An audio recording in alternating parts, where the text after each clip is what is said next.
I'm in Hanoi, Vietnam's capital city. Before immigrating to the US, my mother used to work in the family market stall in South Vietnam.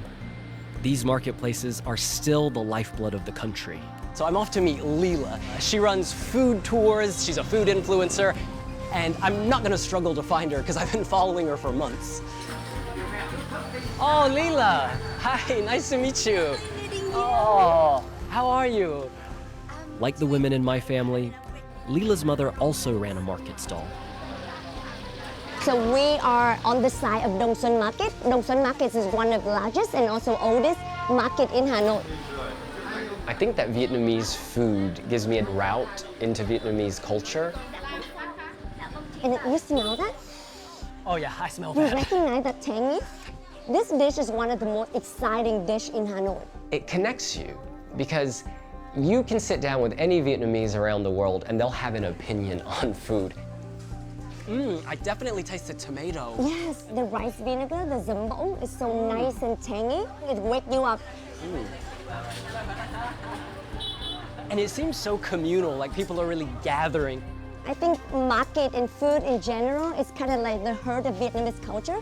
It's like food is that important. I feel like it's related to like family and communities, because when you literally sit down and sharing a meal with somebody, the loved one, the friends, and kind of like get to know a stranger sit right next to you too. Like, look at this.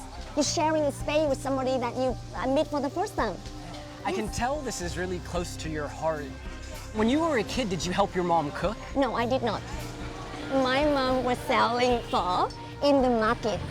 For my mom or my grandparent generation, they work so hard like that, 7 days per week, don't take a day off to put you through the school. So I never realized that how hard my mom had to work. Now you chose this particular pho restaurant, why was that? The local love it here. I think her chicken is delicious. And then I think she reminds about my mother a lot. She opened this pho shop for about 32 years already. Wow. Well, I can't wait to taste 32 years I of know, broth. right? Me too. I mean, I come here often, but I just love it. The scene and everything. It really is a scene. It's funny, people are driving by, they're looking at her. It's like she's a local celebrity. Yes, yes. The chicken here is getting so much attention. Em cảm ơn chị. Okay.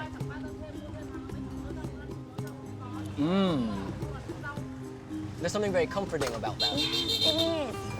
I've never had the Hanoi pho gà, chicken pho, yeah. and it tastes fantastic. Yeah.